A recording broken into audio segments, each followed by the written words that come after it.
Hello guys, welcome back to my channel Professor Barkha Verma. Today we will discuss about recruitment process. What is recruitment? Recruitment क्या होता है? आप लोगों को select करना, यही रिक्रूटमेंट होता है? नहीं, रिक्रूटमेंट का प्रोसेस अलग होता है और सिलेक्शन का प्रोसेस अलग होता है। रिक्रूटमेंट एक पॉजिटिव प्रोसेस है जबकि सिलेक्शन एक नेगेटिव प्रोसेस है, क्योंकि रिक्रूटमेंट में क्या होता है कि हम लोगों को ज़्यादा से ज़्यादा लोगों को बुलाते हैं कि अगर आप एलिजिबल हैं तो आप हमारी वैकेंसी के लिए अप्लाई करें। तो ये क्या है कि पॉजिटिव प्रोसेस है कि हम ज़्यादा से ज़्यादा लोगों को बुला रहे हैं।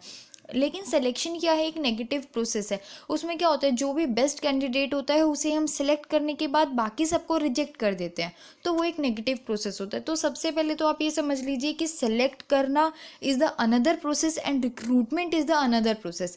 रिक्रूटमेंट में क्या होता है कि हम लोगों को ढूंढते हैं, अट्रैक्ट करते हैं कि आप आइए, हमारी कंपनी बहुत अच्छी है, हमारी कंपनी की में ये वैकेंसी, ये पोस्ट वैकेंट है, आप यहाँ पर आकर के अप्लाई कीजिए। तो उसमें क्या होता है कि हम एडवर्टाइज़ करते हैं।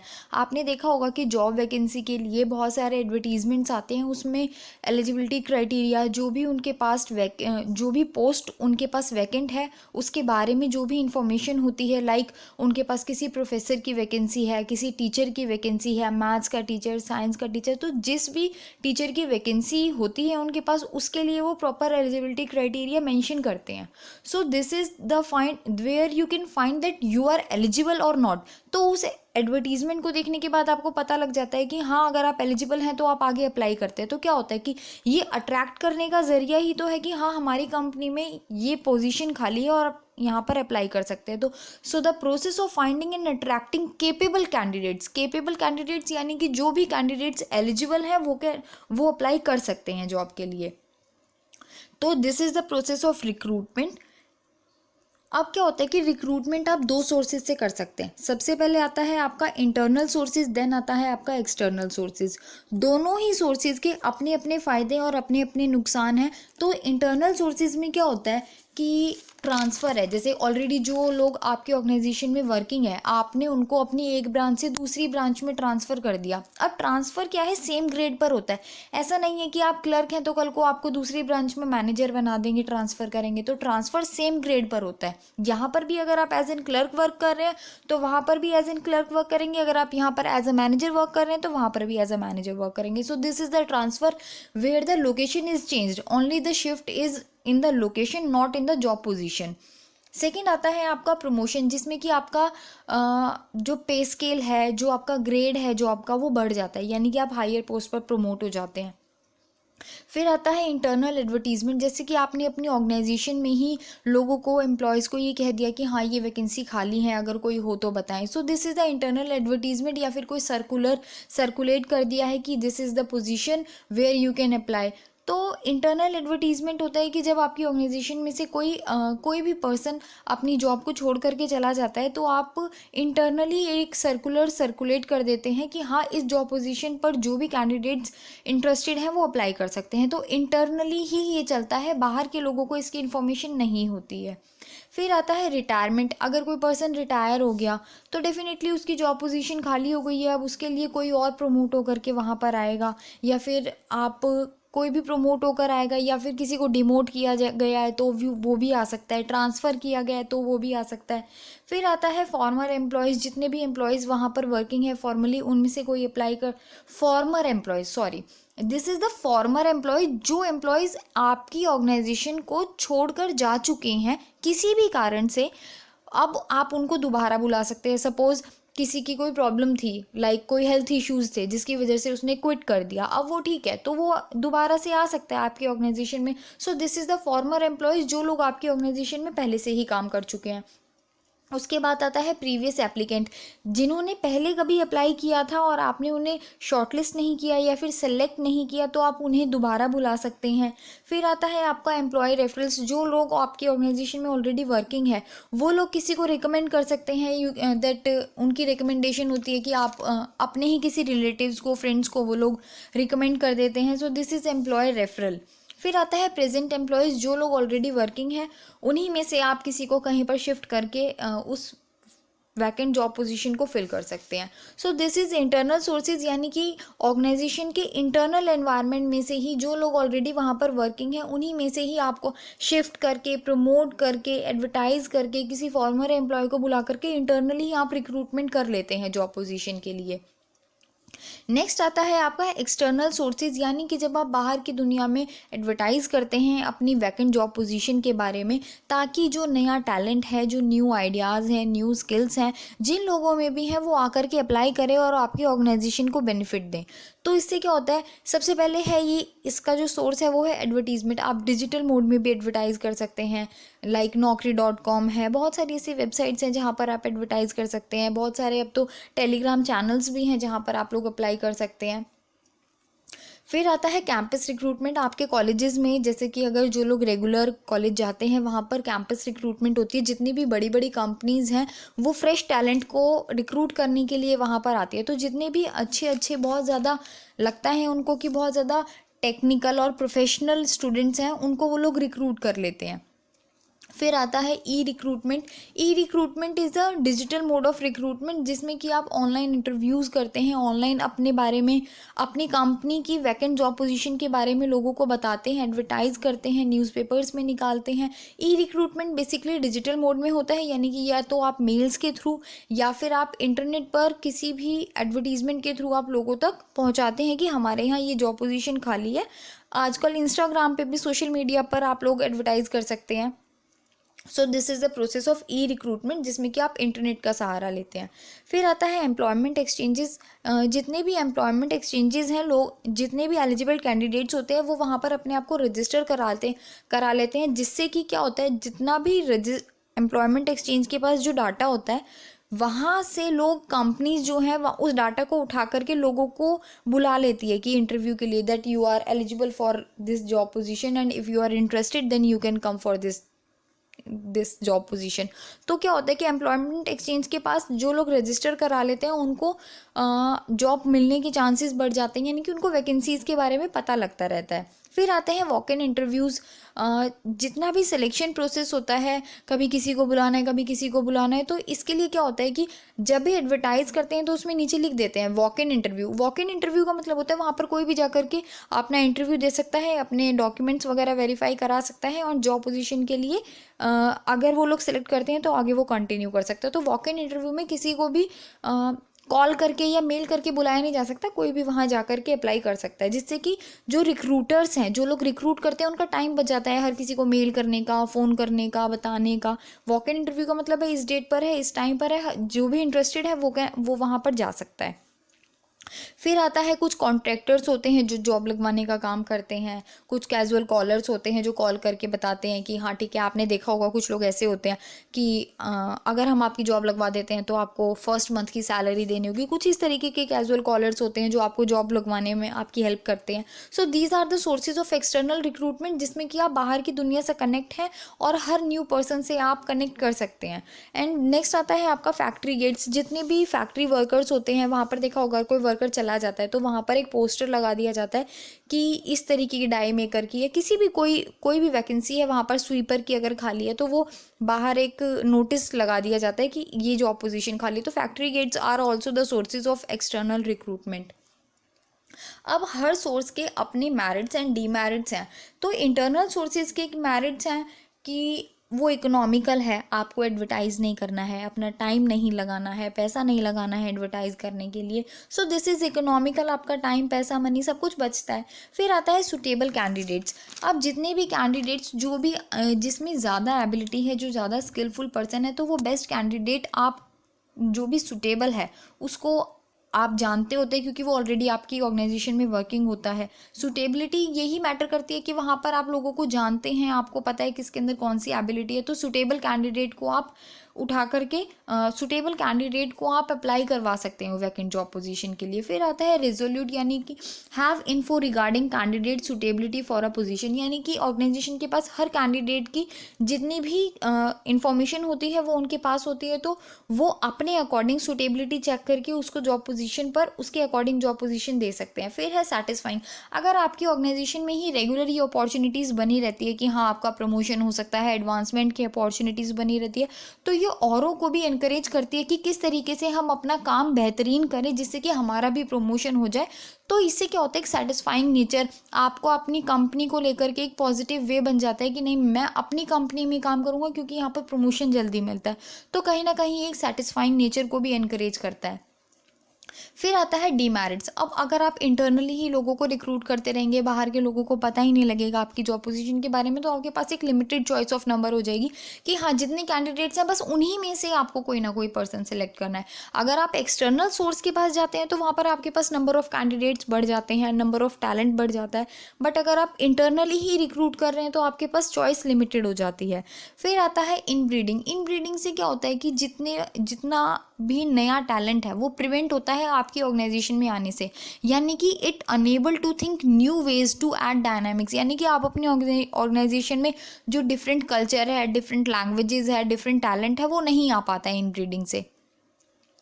फिर आता है आपका इनएफिशिएंसी, यानी कि इनएफिशिएंसी का मतलब क्या होता है कि जितने भी लोग ऑलरेडी अगर कोई ऑर्गेनाइजेशन में 10 साल से वर्किंग है, उसका प्रमोशन हो करके वो नई जॉब पोजीशन पर, हायर जॉब पोजीशन पर आ जाता है, बट इस हो सकता है उसमें टैलेंट ही ना हो, 10 साल से वो बस एज ही पैसिव वर्किंग कर रहा हो।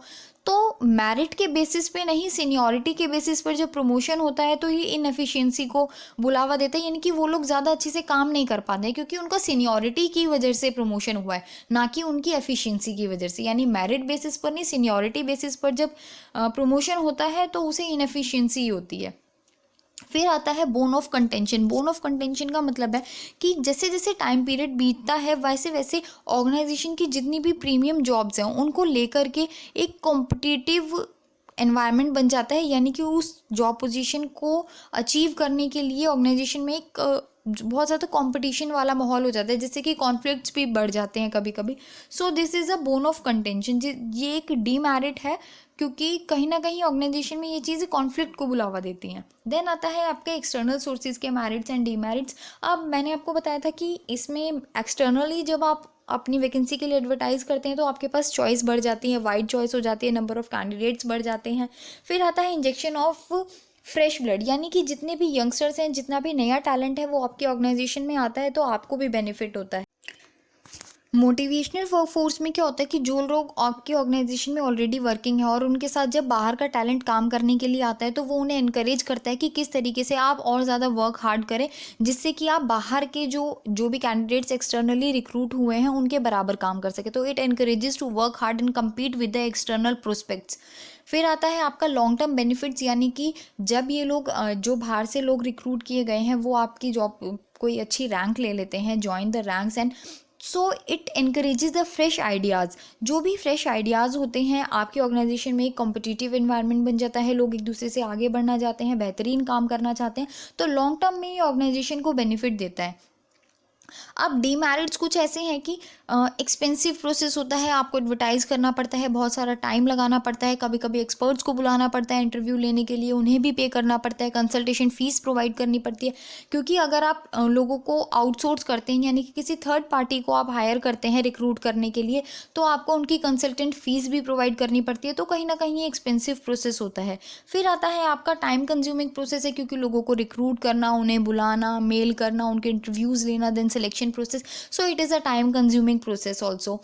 फिर आता है डीमोटिवेटिंग, क्योंकि जो लोग ऑलरेडी आपके ऑर्गेनाइजेशन में वर्किंग है, अगर उन्हें प्रमोशन का चांस नहीं मिलेगा, अच्छे लेवल पर पे ग्रेड, अच्छे लेवल पर, अच्छे स्केल पर काम करने का मौका नहीं मिलेगा, तो वो डीमोटिवेट होंगे और वो कहीं ना कहीं और स्विच करना चाहेंगे। फिर आता है अनसर्टेनिटी, यानी कि उनको अपनी जॉब को लेकर के सिक्योरिटी नहीं होगी तो वो लॉयल नहीं हो पाएंगे और अपना फुल एफर्ट से काम नहीं कर पाएंगे। तो अनसर्टेनिटी नहीं होनी चाहिए, क्योंकि आपने देखा है कि ज़्यादातर लोग गवर्नमेंट जॉब के लिए इसीलिए जाते हैं क्योंकि वहाँ पर सर्टेनिटी है, और प्राइवेट सेक्टर में सिर्फ एक ही कहीं ना कहीं घाटा है कि वहाँ पर अनसर्टेनिटी, आपको कभी भी फायर किया जा सकता है। सो this is the demerit of the external recruitment कि यहाँ पर कोई अनसर्टेनिटी होती है, सर्टेनिटी नहीं होती। कुछ न्यू ट्रेंड्स हैं रिक्रूटमेंट के प्रोसेस में, यानी कि आउटसोर्सिंग एंड पोचिंग। आउटसोर्सिंग का मतलब है कि जैसे कुछ बीपीओज वगैरह होते हैं जो लोगों को, जैसे कम आपकी कोई ऑर्गेनाइजेशन है, आप एक ऑर्गेनाइजेशन रन करते हैं, आपको लगता है कि this is a time consuming process लोगों को रिक्रूट करना, सेलेक्ट करना, सो आप किसी को हायर कर लेते हैं इस काम के लिए। सो जो आपके लिए प्राइमरी लेवल पर कैंडिडेट्स की स्क्रीनिंग करती है और जितना भी ह्यूमन रिसोर्स पूल है उनको अवेलेबल कराती है और रिक्वायरमेंट्स के अकॉर्डिंग आपको सिलेक्ट करके देती है at the primary level. Then आप खुद सेलेक्ट कर सकते हैं, but at the primary level जो रिक्रूटमेंट का प्रोसेस है वो आपके लिए करके देती है और उसके लिए वो लोग फीस भी चार्ज करते हैं। So this is the outsourcing, जब आप किसी थर्ड पार्टी को रिक्रूटमेंट का प्रोसेस करने के लिए हायर करते हैं। फिर आता है पोचिंग। पोचिंग में क्या होता है, जैसे आपने देखा होगा ना पोचा लगाना, तो उसमें पोचा लगाने का मतलब ये है कि आप किसी और की कंपनी में, जो आपके कॉम्पिटिटर्स हैं ऑलरेडी, उनकी कंपनी में जो लोग ऑलरेडी बहुत अच्छा काम कर रहे हैं, अच्छे लेवल पर काम कर रहे हैं, जिनकी वजह से वो कंपनी चल रही है, आप उन्हें अच्छा सैलरी पैकेज, अच्छी टर्म्स एंड कंडीशंस, बेनिफिट्स दिखा करके उनको अपनी ऑर्गेनाइजेशन में बुला लेते हैं, ताकि वो जो बेनिफिट वहाँ पर उस ऑर्गेनाइजेशन को दे रहे हैं उसी तरीके का बेनिफिट वो आपकी ऑर्गेनाइजेशन को भी दे। So this is the poaching और रेडिंग भी आप इसे कहते हैं, जिसमें कि आप अदर कंपटीटर्स की कंपनी से एम्प्लॉयज़ को रिक्रूट करके अपनी ऑर्गेनाइजेशन में बुला लेते हैं। देन आता है आपका ई रिक्रूटमेंट। ई रिक्रूटमेंट के प्रोसेस में क्या होता है कि मैंने आपको बता दिया, आई थिंक ई रिक्रूटमेंट तो सीधी इंटरनेट हायरिंग होती है बहुत ज़्यादा, यूट्यूब पर या फिर आप किसी भी तरीके से टेलीग्राम चैनल्स पर, naukri.com, monster.com, वेरियस वेबसाइट्स पर आप लोग जो भी कैंडिडेट्स हैं उनका डाटा ले सकते हैं और वहाँ से लोगों को रिक्रूट कर सकते हैं। फिर आता है रिक्रूटमेंट प्रोसेस। रिक्रूटमेंट प्रोसेस में क्या होता है, सबसे पहले आप प्लान करते हैं कि कौन सी जॉब पोजीशन वैकेंट है, इसके लिए कौन कौन सी रोल्स एंड रिस्पॉन्सिबिलिटी लोगों को निभानी होगी, क्या क्वालिफिकेशन चाहिए जिस कैंडिडेट को हम सिलेक्ट करना चाहते हैं, क्या यानी कि एलिजिबिलिटी क्राइटेरिया मेनली सेट करना, प्लान करना कौन सी जॉब पोजीशन खाली है। सो पहले आप रिक्रूटमेंट को प्लान करेंगे, देन आप स्ट्रैटेजी डेवलप करेंगे कि आप किस तरीके से लोगों को हायर करने वाले हैं, कितने लोग आपको चाहिए, decide the number of candidates to hire and decide the strategy for the selection process. तो आप सोर्सेज, पहले आप क्या देखेंगे, स्ट्रैटेजी डेवलपमेंट में आप कितनी चीज़ें देखेंगे। सबसे पहले आप सोर्स देखेंगे कि आप लोगों को इंटरनली रिक्रूट करेंगे या फिर एक्सटर्नली रिक्रूट करेंगे। फिर आप मेथड देखेंगे, डायरेक्टली रिक्रूट करेंगे, इनडायरेक्टली रिक्रूट करेंगे, आउटसोर्स करेंगे, किसी कंपनी को कहेंगे आपके लिए रिक्रूटमेंट का प्रोसेस करे। जोग्राफिकल एरिया, जॉब लोकेशन क्या होगी, फील्ड के लिए आपको कोई चाहिए या फिर आप फिक्स्ड जॉब पोजीशन है तो जोग्राफिकल एरिया आप चेक करेंगे। फिर उसके बाद क्या होता है, एम्प्लॉयज़ जितने भी जो भी स्किल्ड एम्प्लॉय है, आप उन्हें अप्रोप्रिएटली उनका सैलरी पैकेज बता करके उन्हें सिलेक्ट करेंगे। फिर आता है सर्चिंग। सर्चिंग में क्या होता है, this is the third process. Searching में क्या होता है, source activation and selling. Searching के दो पार्ट हैं, source activation and selling. Source activation में क्या होता है कि आप वैकेंसी, जो भी जिस भी डिपार्टमेंट में वैकेंसी खाली है वहाँ पर आप एचआर को बताएंगे कि ये जॉब खाली है, इसमें ये काम करना होता है, these are the roles and responsibilities and duties which a person have to do while performing this job and these are the qualifications and skills which are needed to perform this job. यानी कि ये job है, इसमें ये काम करना होगा और इस तरीके का एलिजिबल कैंडिडेट, इस क्वालिफिकेशन का कैंडिडेट हमें चाहिए। सो this is the source activation. फिर क्या होता है, हम ये सेलिंग में क्या होता है, first is source activation and selling. Selling में क्या होता है कि हम लोगों तक पहुंचने का जो ज़रिया है, जो चैनल ऑफ कम्युनिकेशन है लोगों तक, कैंडिडेट्स तक पहुंचने का, वो हम सेट करेंगे कि हम डायरेक्टली पहुंचेंगे, इनडायरेक्टली या इंटरनेट के थ्रू या मैनुअल, किस तरीके से पहुंचेंगे। सो दिस इज़ द सेलिंग। फिर आता है लोगों की हम स्क्रीनिंग करेंगे, टेस्ट करेंगे, शॉर्टलिस्ट करेंगे लोगों को। फिर आता है आपका इवैल्यूएशन और कंट्रोल। इवैल्यूएशन ऑफ कंट्रोल में क्या होता है कि हम इस पूरे रिक्रूटमेंट के प्रोसेस की वैलिडिटी चेक करते हैं कि ये कितना इफेक्टिव रहा, हमने कितनी कॉस्ट लगाई, यानी कि कितना हमारा टाइम लगा, कितनी हमने कंसल्टेंट फीस दी, कितना हमारा एडवर्टाइजमेंट में खर्च हो गया, सिलेक्शन प्रोसेस में क्या रहा, तो हमारी कॉस्ट कितनी लगी, और हमारा आउटपुट कितना आया। अब आउटपुट का मतलब क्या होता है कि कितने नंबर ऑफ़ कैंडिडेट्स हम सिलेक्ट कर पाएँ, कितने सुटेबिलिटी, कितने वो ज़्यादा सुटेबल हैं हमारी जॉब पोजीशन के लिए, उनकी परफॉर्मेंस कैसी है, जो भी न्यूली ज्वाइन लोग हैं। तो ये होता है इवैल्यूएशन एंड कंट्रोल। तो प्लानिंग के प्रोसेस में क्या है कि सबसे पहले आप प्लान करेंगे कि कैसी जॉब पोजीशन है, वहाँ पर कौन कौन से काम करने होंगे और किस क्वालिफिकेशन और स्किल का पर्सन हमें चाहिए।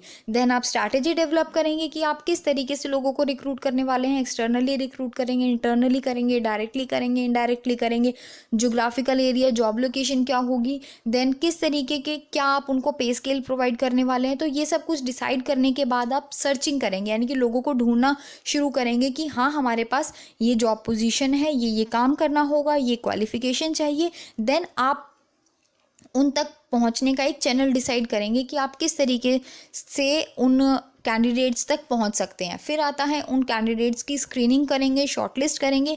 देन इस पूरे प्रोसेस को आप इवैल्यूएट करेंगे कि हमें अल्टीमेटली फ़ायदा हुआ या नुकसान, या हमारी कॉस्ट तो कहीं बहुत ज़्यादा नहीं लग गई है लोगों को हायर करने के लिए। सो this is the evaluation and control.